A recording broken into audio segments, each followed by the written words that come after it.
Hello guys, तो कैसे हैं आप लोग। मूवी डीज एक बार फिर आ गया है आप सबके लिए एक बेहतरीन मूवी की एक्सप्लेनेशन लेकर, और इस मूवी का नाम है फाइडो। ये एक ज़ॉम्बी कॉमेडी मूवी है। तो चलिए बिना किसी देरी के कहानी की शुरुआत करते हैं।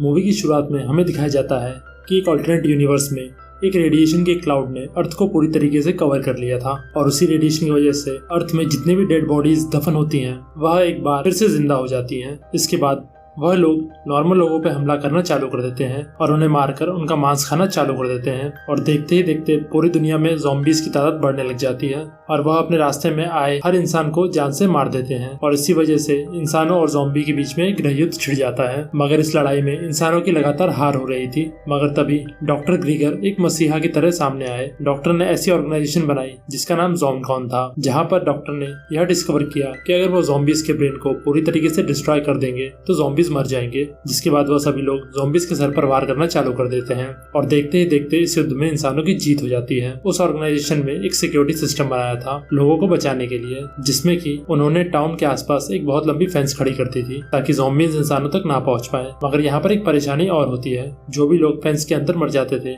वह भी ज़ॉम्बीज के अंदर तब्दील हो जाते थे, क्योंकि अर्थ की मिट्टी में पूरी तरीके से रेडिएशन फैल चुका था। अब एक बार फिर से इंसानों की जिंदगी खतरे में थी। मगर तभी एक बार फिर डॉक्टर ग्रीगर एक नया इन्वेंशन करते हैं। इस इन्वेंशन का नाम होता है स्टैंड कॉलर, और इस कॉलर की मदद से वो लोग ज़ॉम्बीज को कंट्रोल कर सकते थे, या यूं कहो वो लोग ज़ॉम्बीज को अपने पालतू कुत्तों की तरह रख सकते थे। इस कॉलर में एक रेड लाइट थी जो कि यह बताती थी कि अब ज़ॉम्बीज किसी का भी मांस नहीं खाएंगे। टाउन के सभी लोगों को ये इंस्ट्रक्शन थे कि अगर किसी ज़ॉम्बीज की कॉलर की रेड लाइट बंद हो जाती है तो वह पास ही के एक सेफ्टी बटन को दबा दे। और देखते ही देखते जब उस कॉलर की मदद से ज़ॉम्बीज कंट्रोल में आ गए तो लोगों ने उन्हें अपने रोजमर्रा के कामों में लगा दिया, और जो लोग ज़ॉम्बीज की तरह नहीं जीना चाहते थे उन्हें धरती के अंदर काफी नीचे तक गाड़ दिया गया था, और साथ ही में उनका सर भी उनकी बॉडी से अलग कर दिया जाता था। एक दिन एक स्कूल में एक टीचर अपने बच्चों को ज़ॉम्बकॉन और ज़ॉम्बीज की हिस्ट्री के बारे में पढ़ा रही होती है। तभी उस क्लास की टीचर बच्चों को ज़ॉम्बकॉन के सिक्योरिटी हेड जोनाथन से मिलवाती है, जो कि बच्चों से मिलने आया था। तभी हम देख पाते हैं कि सिक्योरिटी हेड की बेटी भी उसी क्लास में पढ़ती थी,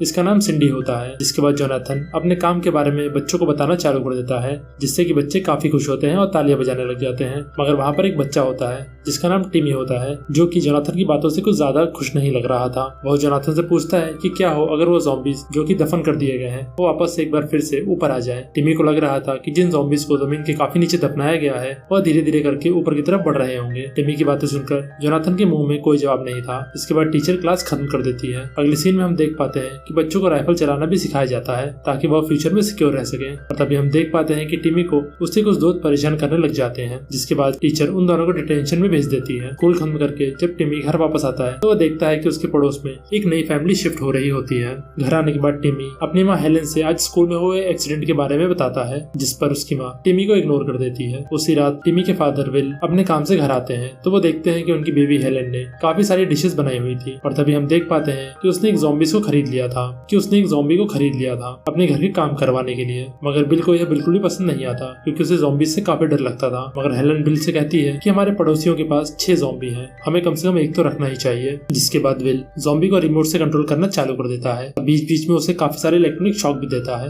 मगर टिमी को यह देखकर बिल्कुल भी अच्छा नहीं लगता। वह अपने पापा को ऐसा करने से मना करता है। टिमी अपने पापा का इंतजार कर रहा होता है ताकि वह उसके साथ खेलने के लिए आए, मगर बिल एक बहाना बनाकर वहाँ से चला जाता है। यहाँ हमें पता चलता है कि टिमी के माँ बाप उसके ऊपर कुछ ज्यादा ध्यान नहीं दिया करते थे। जिसके बाद टिमी घर के बाहर अकेला ही खेलना चालू कर देता है, मगर उसकी माँ उसे ऐसा करने से मना कर देती है, क्योंकि उसकी माँ यह नहीं चाहती थी कि उसके पड़ोसियों को पता चले कि टिमी अकेला है। जिसके बाद टिमी पार्क में चला जाता है और देखता है कि वहाँ खड़ा हुआ एक ज़ॉम्बी एक कैन को उठाने की कोशिश करता है, मगर वह कैन एक रस्सी से बंधा हुआ था जो कि झाड़ियों के अंदर जा रहा था। टिमी जाकर झाड़ियों के पीछे देखता है तो वहाँ पर उसे उससे स्कूल के वही 2 बच्चे मिलते हैं जो कि पिछले दिन उसे परेशान कर रहे थे। जिसके बाद वो दोनों लड़के टिमी को जोर से धक्का मारकर जमीन पर गिरा देते हैं, और इससे पहले कि वो दोनों टिमी को शूट करते टिमी के घर का नौकर ज़ॉम्बी आकर उनमें से एक लड़के को उठाकर फेंक देता है। जिसके बाद टिमी उसको थैंक्स बोलता है और उसका एक नाम भी दे देता है, फाइडो। जिसके बाद टिमी और फाइडो वहाँ पर कैच कैच खेलना चालू कर देते हैं, मगर फाइडो को नहीं पता था कि बॉल कैसे पकड़ते हैं। जिसके बाद टिमी उसे एक पालतू कुत्ते की तरह फैच करना चालू कर देता है।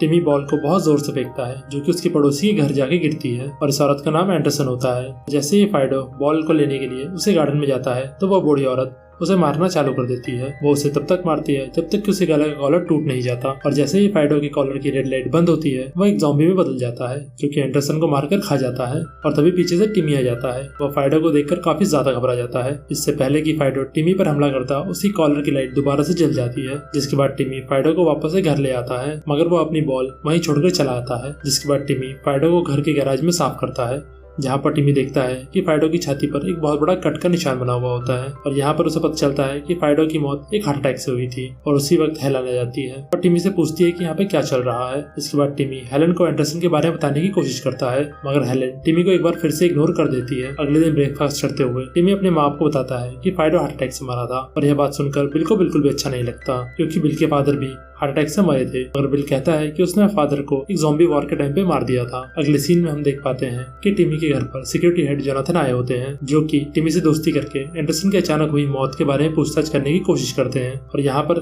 हमें पता चलता है कि पुलिस एंडरसन की बॉडी ढूंढने में लगी हुई है। और यह सब कन्वर्सेशन टिमी सुन लेता है। और जैसे ही जोनाथन टिमी के घर से जाता है, वैसे ही टिमी अपने माँ बाप से एंडरसन के बारे में पूछता है, जिस पर हेलन बताती है कि अगर कोई पालतू ज़ॉम्बी किसी को मार दे तो उसके ओनर्स को बाकी सब लोग मिलकर फेंस के बाहर फेंक देते हैं। उसी रात एंडरसन भी एक ज़ॉम्बी में बदल जाती है और टाउन में घूमना चालू कर देती है। तभी हम देख पाते हैं कि वह एक आदमी पर हमला कर देती है, जिसके बाद देखते ही देखते वो आदमी भी एक ज़ॉम्बी बन जाता है। इस तरफ टिमी को अब यह डर सताने लगा था कि कहीं वो लोग उसे टाउन के बाहर न फेंक दे, इसलिए वो एंडरसन की बॉडी को ढूंढने के लिए जाता है ताकि वो उसे कहीं छुपा सके। मगर जैसे ही टिमी उनके गार्डन में पहुंचता है तो वो देखता है कि बॉडी वहाँ पर नहीं होती। और तभी एंडरसन का ज़ॉम्बी टिमी पर अटैक कर देता है, मगर टिमी अपने फावड़े से एंडरसन को जान से मार देता है, जिसके बाद वो एंडरसन की बॉडी को वहीं पार्क में दफना देता है। अगले सीन में हम देख पाते हैं कि फाइडो को घर के बाहर एक पेड़ से बांध दिया था। तभी टिमी देखता है कि फाइडो पेड़ से छूटने के लिए काफी स्ट्रगल कर रहा होता है। तभी टिमी नीचे जाकर देखता है कि फाइडो की कॉलर की लाइट बंद हो चुकी थी। इसका मतलब फाइडो अब एक ज़ॉम्बी बन चुका था। फाइडो की आवाज सुनकर टिमी का एक पड़ोसी, जिसका नाम थियोपोलिस होता है, वह बाहर आ जाता है और टिमी को मदद के लिए कहता है। इसके बाद टिमी और थियोपोलिस फाइडो को गैराज में ले जाते हैं, जहाँ पर थियोपोलिस फाइडो की कॉलर रिपेयर करता है। जिसके बाद थियोपोलिस टिमी से कहता है कि इसके बारे में तुम किसी से कुछ मत कहना, क्योंकि ये खराब कॉलर के बारे में तुरंत ही रिपोर्ट किया जाना चाहिए। अगले दिन हेलन फाइडो को तैयार करती है, क्योंकि वह लोग किसी के फ्यूनरल में जा रहे होते हैं। यहाँ पर हम देख पाते हैं कि हेलन को फाइडो पसंद आने लगा था। टिमी के फादर बिल को ऐसे फ्यूनरल देखने में बड़ा मजा आता था और वह इसका एक भी मौका नहीं छोड़ता था। अब वहीं दूसरी तरफ हम देख पाते हैं कि वह ज़ॉम्बी जिस पर एंडरसन ने हमला किया था, उसने टाउन में और भी बाकी लोगों को इन्फेक्ट कर दिया था। जिसके बाद देखते ही देखते टाउन में काफी सारे ज़ॉम्बीज हो जाते हैं। जिसके बाद ज़ॉम्बकॉम के वर्कर्स ज़ॉम्बीज को मारना चालू कर देते हैं ताकि वह लोग सिचुएशन कंट्रोल में ला सके। अगली सुबह हेलन देखती है कि टिमी फाइडो के साथ खेल रहा होता है और वह देखकर काफी खुश हो जाती है, क्योंकि टिमी को अब एक नया दोस्त मिल गया था। इसके बाद वो फाइडो के लिए भी जूस लेकर आती है, मगर बिल कहता है कि ज़ॉम्बीज को भूख नहीं लगती, जिस पर हेलन कहती है कि फाइडो खा पी सकता है। इसके बाद वो बिल से कहती है कि तुम्हें अपने परिवार के साथ ज्यादा वक्त बिताना चाहिए, मगर बिल अपने दोस्तों के साथ वहाँ से चला जाता है। एक दिन टिमी को परेशान करने वाले दो बच्चों को जोनाथन पकड़ लेता है, क्योंकि उन दोनों ने गलती से एक ज़ॉम्बकॉम के वर्कर्स के पैर पे गोली मार दी थी। जोनाथन को लग रहा था कि शायद इन्हीं बच्चों ने एंडरसन को गोली मारी होगी और उन्हें दफनाने के बाद वह भी एक ज़ॉम्बी बन गई होंगी, मगर वह दोनों लड़के सारा का सारा ब्लेम टिमी और फाइडो पर डाल देते हैं, यह कहकर कि फाइडो ने उनके ऊपर हमला किया था। अगले सीन में हम टिमी और फाइडो को एक पहाड़ पर चढ़ते हुए देखते हैं और इसी बीच वो बातें कर रहे होते हैं कि कैसे वो लोग हमेशा हमेशा के लिए साथ रहेंगे। मगर अचानक से वो दोनों लड़के टिमी के सामने आ जाते हैं, जिसके बाद दोनों लड़के फाइडो और टिमी को पेड़ से बांध देते हैं। उन दोनों के इरादे कुछ नेक नहीं लग रहे थे। जिसके बाद उनमें से एक लड़का फाइडो के कॉलर को तोड़ना चालू कर देता है, जिसके बाद उनमें से एक फाइडो को गोली मारने की कोशिश करता है, मगर वह गोली गलती से दूसरे लड़के को लग जाती है और वो वहीं पर मर जाता है। जिसके बाद फाइडो की रस्सियां टूट जाती हैं और वह दूसरे लड़के के ऊपर हमला कर देता है। वह लड़का बाजू में एक केबिन के अंदर चला जाता है, मगर तभी फाइडो उसे मारकर खा जाता है। जिसके बाद फाइडो टिमी के पास आता है, मगर वो उसके ऊपर हमला नहीं करता, क्योंकि फाइडो ने टिमी के साथ एक इमोशनल कनेक्शन बना लिया था। और जैसा कि हमें मालूम है कि ज़ॉम्बीज का दिमाग काम नहीं करता, वह टिमी की रस्सियां नहीं खोल पाता। इसके बाद फाइडो मदद बुलाने के लिए चला जाता है। इसके बाद वो हेलन को वहां ले जाता है। हेलन देखती है कि उनमें से एक लड़का ज़ॉम्बी बन चुका था और वह टिमी पर अटैक करने ही वाला था कि तभी फाइडो और हेलन उस लड़के को अपनी कार से उड़ा देती है। इसके बाद हेलन उस लड़के की बॉडी के साथ उस कैबिन में आग लगा देती है ताकि कोई भी सबूत बाकी ना रहे। जिसके बाद हेलन जोनाथन के घर जाती है, जहाँ पर वो जोनाथन की बीवी को बताती है कि वो प्रेग्नेंट है। वहाँ दूसरी तरफ जोनाथन काफी दिनों से नोटिस कर रहा था कि हेलन फाइडो के साथ कुछ ज्यादा ही फ्रैंक रहती थी और वह इस बात को लेकर बिल को फौरन से इत्तला कर देता है। यहाँ पर जोनाथन को लग रहा था कि शायद उन्होंने ही एंडरसन को मारा है, और जब बिल घर वापस आता है तो वह हेलन से बात करने की कोशिश करता है, मगर हेलन उसे इग्नोर कर देती है। और इसी बीच बाहर ज़ॉम्बकॉम के वर्कर्स को एंडरसन की बॉडी मिल जाती है और उन्हें वहाँ पर एक बॉल मिलती है जो कि टिमी ने एंडरसन के गार्डन में ही छोड़ दी थी। जिसके बाद वो लोग फाइडो को अरेस्ट कर लेते हैं। टिमी वैन के पीछे भागता है, मगर जोनाथन टिमी को रोक लेता है। कुछ दिन बाद जोनाथन की बेटी सिंडी टिमी को बताती बताती है कि फाइडो अभी भी जिंदा है। वह कहती है कि उसने अपने फादर को फोन पर किसी से बात करते हुए सुना था कि हमें अपने अच्छे ज़ॉम्बीज को नहीं मारना चाहिए। दूसरी तरफ फाइडो को फैक्ट्री में एज अ लेबर की तरह काम करवाया जा रहा था, जिसके बाद टिमी ने अपने पड़ोसी थियोपोलिस की मदद मांगता है फैक्ट्री के अंदर जाने के लिए। थियोपोलिस पहले उस ज़ॉम्बकॉम फैक्ट्री में काम किया करता था, मगर वहाँ रहते रहते उसे एक ज़ॉम्बी से प्यार हो गया था और इसी वजह से उसे ऑर्गेनाइजेशन से बाहर निकाल दिया गया था। इसके बाद वो लोग ज़ॉम्बकॉम के हेडक्वार्टर्स में जाते हैं, जहाँ पर बाकी लोग अपने पुराने ज़ॉम्बीज की कॉलर को रिपेयर कराने आए थे और इसी बीच थियोपोलिस एक ज़ॉम्बी की कॉलर तोड़ देता है, जिसकी वजह से वहाँ हड़कंप मच जाती है। अब उन लोगों को फैक्ट्री की दूसरी तरफ जाकर फाइडो को बचाना था